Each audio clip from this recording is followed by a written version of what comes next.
नवरात्र में यदि पंचमी के दिन एक पुष्प में थोड़ा इत्र लगाकर ले जाना और इत्र ले जाकर बाबा के उस पंखड़ियों को बाबा के ऊपर बिखेर श्रृंगार,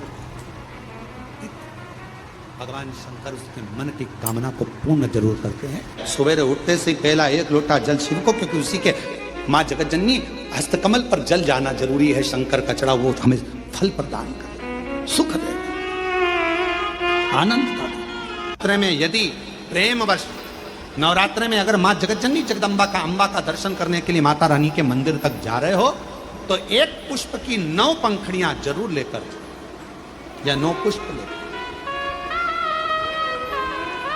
और वो भी नहीं कर सकते अपने घर में माँ जगत जननी को 9 चावल के दाने लाल चंदन में कर कर अर्पित करो। माँ को रिझाओ, देवी को रिझाओ और शंकर की जितनी आराधना कर सकते हो। श्री शिवा नमस्तुभ्यं। नवरात्रि में जो माँ आद्य शक्ति की पूजन की जो पंचमी तिथि होती है, इस पंचमी तिथि पर अशोक सुंदरी वाली जगह पर,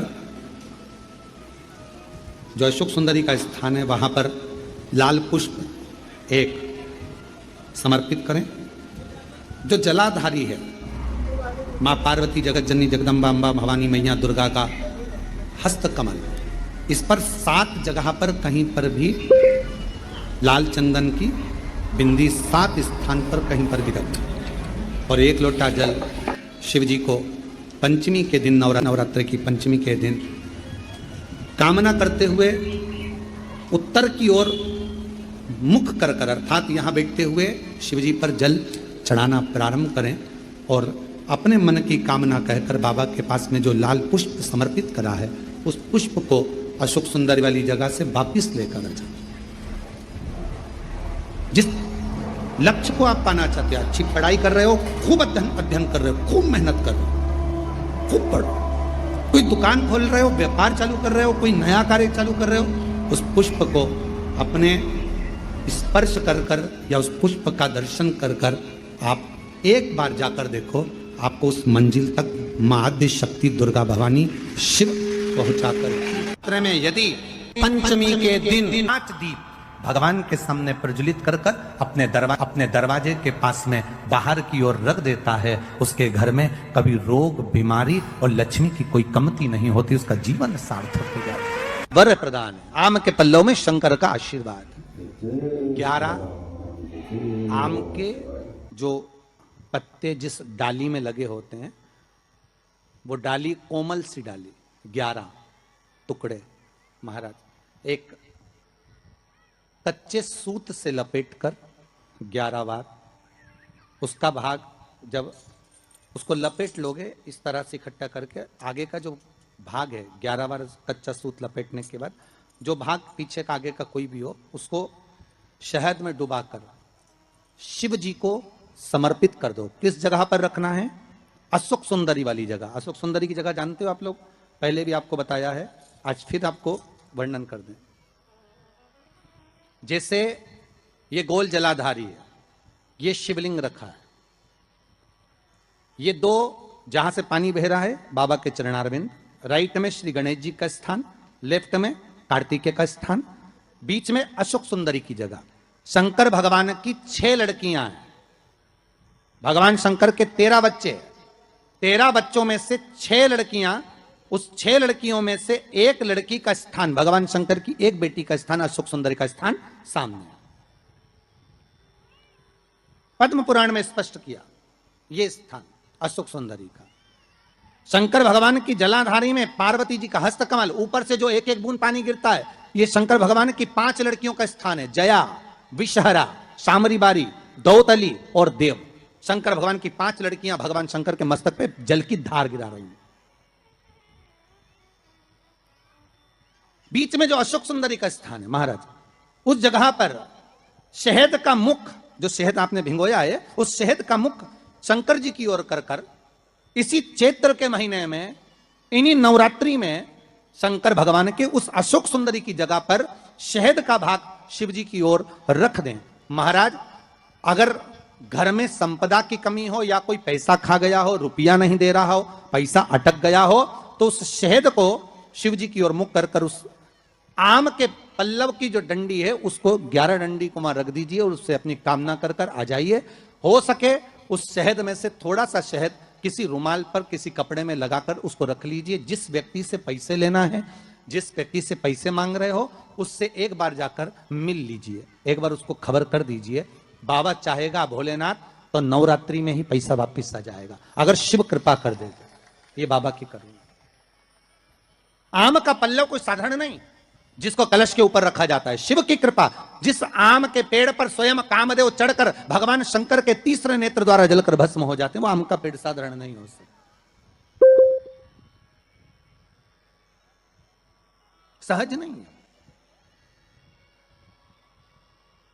और वैसे भी शिव शिव है। घर में ज्यादा रोग हो, बीमारी हो, ज्यादा तकलीफें आ रही हो, कष्ट बढ़ रहा हो, बीमारियां बढ़ रही हो, या भय लग रहा हो, डर लग रहा हो, हृदय चित्त में कहीं ना कहीं आपको भय का भान हो रहा हो, तो एक लोटा पानी एक कलश में जल भर कर रख लीजिए और रात भर उसको रखे रहने दो। नवरात्र चल रहा है, उस कलश को रात भर रखकर सुबह सुबह उस कलश में एक बेलपत्र डालकर उस जल को नीम के पेड़ के नीचे, जहां चैत्री नवरात्रि में नीम के पेड़ के नीचे सारी विद्याएं, आद्य शक्तियां, सारी देवी उस नीम के पेड़ के नीचे विराजमान रहती हैं। उस कलश में एक बेलपत्र डालकर रात भर रखकर उस जल को पूरे घर में घुमाकर उस नीम के पेड़ के नीचे समर्पित कर दीजिए महाराज। घर में भय लगना बंद हो जाएगा, कोई बड़ी बीमारी आपको घेरेगी नहीं और उस बीमारी से, उस रोग से आप मुक्त रहेंगे।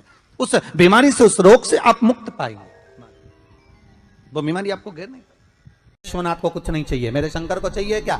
अगर आपके जीवन में ऐसा लगे कि बहुत बड़ी बीमारी आ गई और आपके घर का व्यक्ति वेंटिलेटर पर पड़ा हुआ है, तो शमी के वृक्ष के फूल ले आओ 7, और शमी के वृक्ष के 7 फूल लाकर एक एक फूल शंकर भगवान को श्री शिवाय नमस्तुभ्यम कहकर उस व्यक्ति के लिए जो पड़ा हुआ है, अंतिम सांस गिन रहा है, जिसको अटैक आ गया, अंतिम सांसों में जो गिन रहा है, उसके नाम से भगवान शंकर पर चढ़ाना प्रारंभ कर दो। मात्र 7 पुष्प, उस शमी के वृक्ष के 7 पुष्प आप शिव को समर्पित करिए, उसका नाम और गोत्र बोलकर, और भगवान शंकर का मूल मंत्र श्री शिवाय, जम के बोलिए श्री शिवाय नमस्तुभ्यम बोलकर एक एक शमी का फूल शंकर पर चढ़ाना प्रारंभ कर दो। फिर आगे वो विश्वनाथ की मर्जी है, वो प्राण कैसे लेकर वापस आता है, उस काल से छुड़ाकर महाकाल कैसे लाता है, ये वो जाने। आपका फर्ज केवल आप अदा करिए। जब अंत में डॉक्टर भी हार जाते हैं, जब अंत में डॉक्टर भी कह देते हैं कि अब हमारे बस का नहीं है, अब तो उस परमात्मा के हाथ में, मतलब डॉक्टर को भी मालूम है कि एक और डॉक्टर बैठा हुआ है, एक डॉक्टर और है, वो बस वो थोड़ा सा दूर तो रहता है पर करीब भी बहुत है। कई लोग कहते हैं गुरुजी वो कैलाश पर रहता है बहुत, तो उनको बुलाएंगे तो आएंगे। हमने कहा कैलाश पर तो रहता ही नहीं है, जहां भक्त है वहां भगवान, वो दूर तो रहता ही नहीं। आप तो बस केवल उसको बुलाने का प्रयास करिए, आप दिल से बस उसको हाजिर, वो दिल से बुलाओ तो उसको। इसलिए देवी भागवत में लिखा है कि नवरात्रि में एक दिन, जैसे प्रतिपदा है, पहला दिन है तो एक कन्या का पूजन करो, द्वितीया है तो 2 कन्या का पूजन करो, तृतीया है तो 3 कन्या का पूजन करो, चतुर्थी है तो 4 कन्या का पूजन करो, पंचमी है 5 कन्या का पूजन करो, छठे 6 कन्या का पूजन करो, सप्तमी है 7 कन्या का पूजन करो, अष्टमी है 8 कन्या का पूजन करो, नवमी है, जम के बोलो, 9 कन्याओं का पूजन करो। और अगर इस तरह से आप पूजन नहीं कर सकते नवरात्रि में, तो 9 कन्याओं का पूजन एक साथ, या तो अष्टमी के दिन या नवमी के दिन कर दो, या मध्य में, बीच में भी आप कर सकते हो एक साथ। पर अगर आपकी कोई कामना है, आपकी कोई इच्छा है, मालूम पड़े, जैसे कई लोग कहते हैं कि हमारी इच्छा है, हमारी वो मकान नहीं बिक रहा, या हमारी वो जमीन नहीं खरीदी जा रही, या हमारी कोई कंपनी नहीं डल रही, या हमारे काम में ये अड़चन आ रही है, तो नवरात्रि में, 4 नवरात्रि में से किसी भी नवरात्रि में आप नियम बना लो कि एक कलश की स्थापना कर कर एक दिन में एक कन्या का पूजन कर कर उसको भोजन कराना, लाल वस्त्र देना, लाल चुनरी देना, दूसरे दिन में 2 कन्याओं का पूजन कर कर लाल वस्त्र ओढ़ाना, लाल चुनरी देना, तीसरे दिन में 3, चौथे दिन में 4, 5वें दिन में 5, ऐसे 7-9 दिन तक एक एक कन्याओं के क्रम को बढ़ाते बढ़ाते बढ़ाते बढ़ाते आप उस पूजन का विधान प्रबल कर सकते। क्या मैं नवरात्रि में, अगर मान लो कोई साधना करना हो तो कौन सी साधना करना चाहिए? हम किसकी आराधना करें? हम 9 दिन तक किसकी साधना करें? तो अगर बन सके तो देवी भागवत में सबसे सुंदर साधना यही है कि हम एक दिन में एक कन्या के चरण धोकर पूजन कर कर उस कन्या को भोजन कराकर उसका स्मरण करें। हाँ, ये जरूर है, अभी कोरोना महामारी चल रही है तो इस नवरात्र में भले ना करें, पर आगे की नवरात्रि में जब नवरात्रि अच्छे रहे, कोरोना से मुक्त रहे, तब आप किसी कन्या को एक दिन में एक, 2 दिन में 2, 3 दिन में 3, 4 दिन में 4, 5 दिन में 5, ऐसे नवरात्रि 4 बार जो नवरात्रि आती, किसी भी नवरात्रि में आप स्मरण कर उसका फल मिलेगा, उसका फल होगा।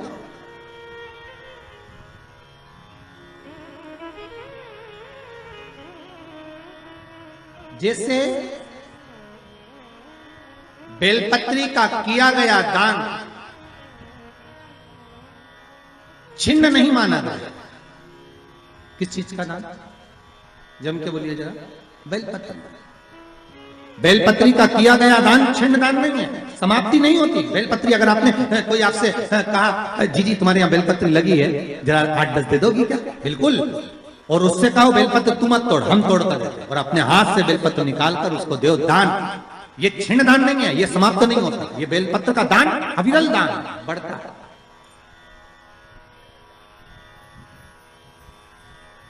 सुख का भान ये छिन्न होने वाला नहीं। अभी अगर किसी कोई व्यक्ति बहुत बीमार रहता है, शरीर में कष्ट रहता है, उसको भोजन नहीं भाता, भूख नहीं लगती, शरीर में अन्न नहीं लग रहा, दुबला पतला होते जा रहा है, शरीर खराब होते जा रहा है, तो उससे निवेदन है अगर बन सके तो प्रयास करना। आप किसी भी देवी के मंदिर में जाकर एक दुर्वा, एक बेलपत्र माता के मंदिर में मां शकंभरी के नाम से रखना। उस दुर्वा को वापिस लाना, बेलपत्र को वापिस लाना। बेलपत्र सुबह के समय खाना और दुर्वा शाम के समय खाना। ये 2, एक बेलपत्र एक दुर्वा, लगभग 5 या 7 दिन तक लगातार आपने अगर कर लिया तो भूख भी लगेगी, भोजन भी भाएगा और स्वाद भी आएगा, आपको अच्छा लगेगा। तुम्हारे घर में दीपक रोज लगाते हो रोज?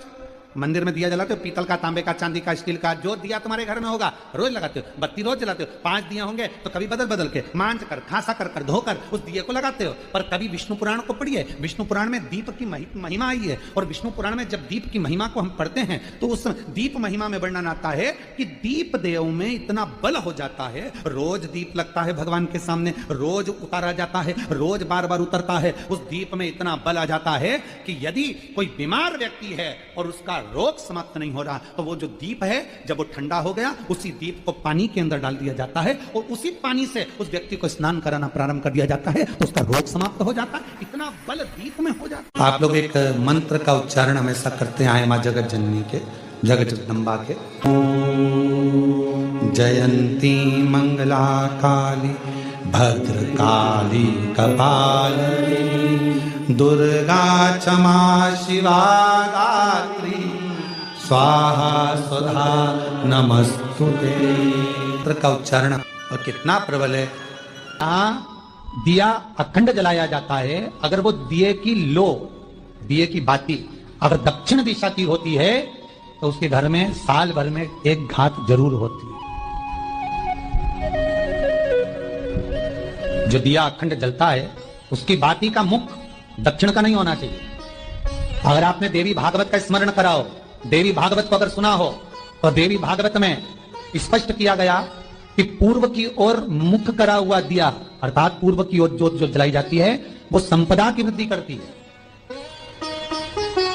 पश्चिम की ओर मुख कर जो ज्योत लगाई जाती है महाराज, वो वैभव को देती है। और उत्तर की ओर जो मुख कर ज्योत जलाई जाती है, उत्तर की ओर जो ज्योत का मुख रहता है वो आयु की वृद्धि करती है। प्रिय है पुष्प में आंख का पुष्प, जो आंकड़े का पुष्प होता है शंकर को बड़ा प्रिय है। और दूसरे नंबर पर शंकर को प्रिय है शमी का पुष्प, बहुत ध्यान देना महाराज। तीसरे नंबर पर शंकर को प्रिय है महाराज सरसों का पुष्प। सरसों होती है ना, जो राई अपन बोते हैं, सरसों बोते हैं, उसमें पीले कलर का जो पुष्प लगता है। हमारा तो निवेदन रहता है जब तक सरसों आए तो प्रयास करा करो कि सरसों के 108 पुष्प शंकर भगवान पर चढ़ाना प्रारंभ कर दो। महाराज ये पक्का है कि वर्ष भर कोई बड़ी बीमारी आपको घेर नहीं सकती अगर सरसों के फूल शिव को चढ़ रहे हैं तो। और प्रयास करना कि सरसों का जो पुष्प होता है, सरसों का जो फूल होता है महाराज, अगर कोई व्यक्ति को किडनी या लीवर से जुड़ी हुई कोई तकलीफ होती है या किसी व्यक्ति का एक्सीडेंट हो गया होता है और उसका कोई अंग रह गया हो, कोई शरीर का कोई भाग रह गया और वो काम नहीं कर रहा हो, जैसे किसी के पांव रह जाते हैं एक्सीडेंट के बाद, किसी का हाथ रह जाता है या कोई अंग काम नहीं कर रहा हो, वहाँ ब्लड पहुँच नहीं रहा हो, वो जगह एकदम सुन्न हो गई हो, खाली पड़ गई हो, तो उसके लिए शिव महापुराण की कथा कहती है कि सरसों के पुष्प 11 शंकर जी के राइट भाग में, जहाँ शिव जी के गण दरवाजे के द्वारपाल मणिभद्र जिस जगह पर निवास करते हैं, कौन निवास करते हैं? मणिभद्र। शंकर जी के दरवाजे के द्वारपाल हैं मणिभद्र जी, तो मणिभद्र दरवाजे के द्वारपाल में राइट भाग में मणिभद्र जी विराजते हैं। मतलब राइट भाग कौन सा हुआ? जब आप मंदिर से बाहर निकलेंगे तो राइट भाग, मंदिर में प्रवेश करेंगे जब राइट नहीं होना चाहिए, आप मंदिर से जब जाएं तो राइट भाग। मतलब आप मंदिर से राइट से जाएंगे तो शंकर जी का भी राइट हो जाएगा, क्योंकि शिव जी ऐसे बैठे हैं तो शंकर जी का भी राइट हो गया, देवता उनका भी राइट हो गया, तो राइट भाग सीधा हाथ मणिभद्र जी का स्थान। 11 सरसों के पुष्प मणिभद्र के उस द्वार पर आप रख दीजिए और मणिभद्र के द्वार पर रखकर अंदर जाकर 108 वापिस जब आप बाहर निकल रहे हैं, ये पुष्प आप रखने के बाद एक बार बाहर जाएंगे फिर वापिस आएंगे मणिभद्र रखने के बाद, और अंदर जाकर 108 सरसों के पुष्प शंकर को समर्पित करेंगे महाराज। उस सरसों के पुष्प जो शिव जी को आप समर्पित कर रहे हैं उसको वापिस लेकर आएंगे, श्री शिवाय नमस्तुभ्यम बोलकर उस सरसों के पुष्प को महाराज सरसों के तेल की बोतल में उसको डाल लीजिए। शंकर भगवान को किसी भी प्रदोष में, शाम के समय प्रदोष काल में उस तेल को वापस ले जाकर चढ़ा दीजिए शिव जी को, उसको वापस लेकर आ जाइए। उस तेल का प्रयोग आप नाभि में डालिए और जो शरीर काम नहीं कर रहा उस स्थान पर कम से कम 15 दिन 20 दिन तक उसकी मालिश करना प्रारंभ करिए। बाबा चाहेगा तो चलाने का प्रयास कर देगा और वो अंग, वो शरीर काम करने लगेगा।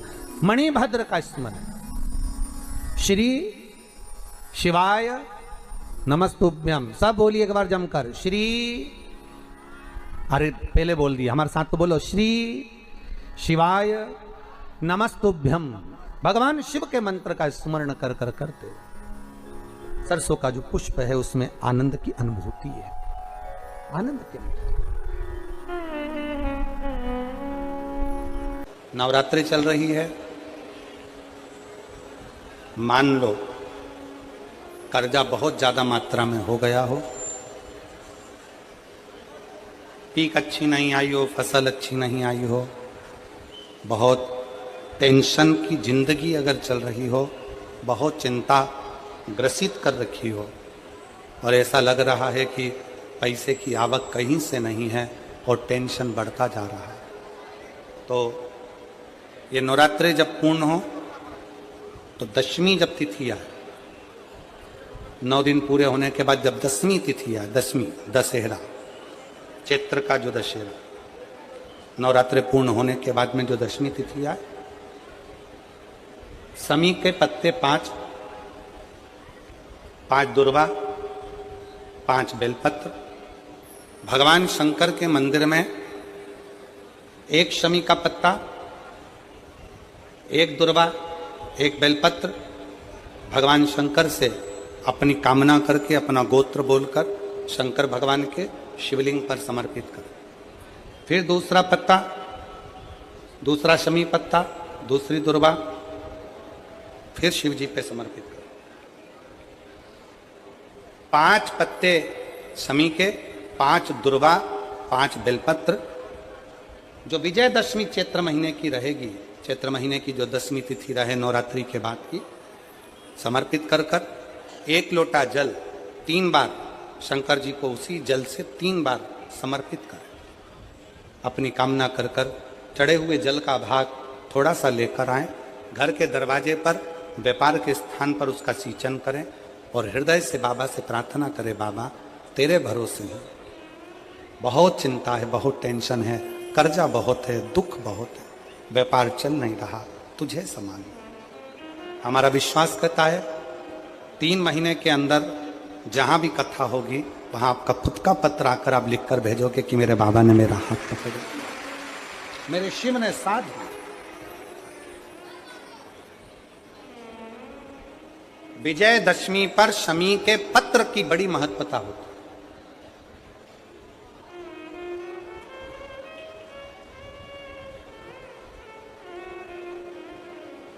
और नवरात्रे के बाद में जो विजयदशमी आती है उस दशमी की बड़ी महत्वता होती है। धन की कामना के लिए, कार्य सिद्धता के लिए, भगवान शिव की अविरल भक्ति को प्राप्त करने के लिए शमी पत्र मूल होता है। मूल।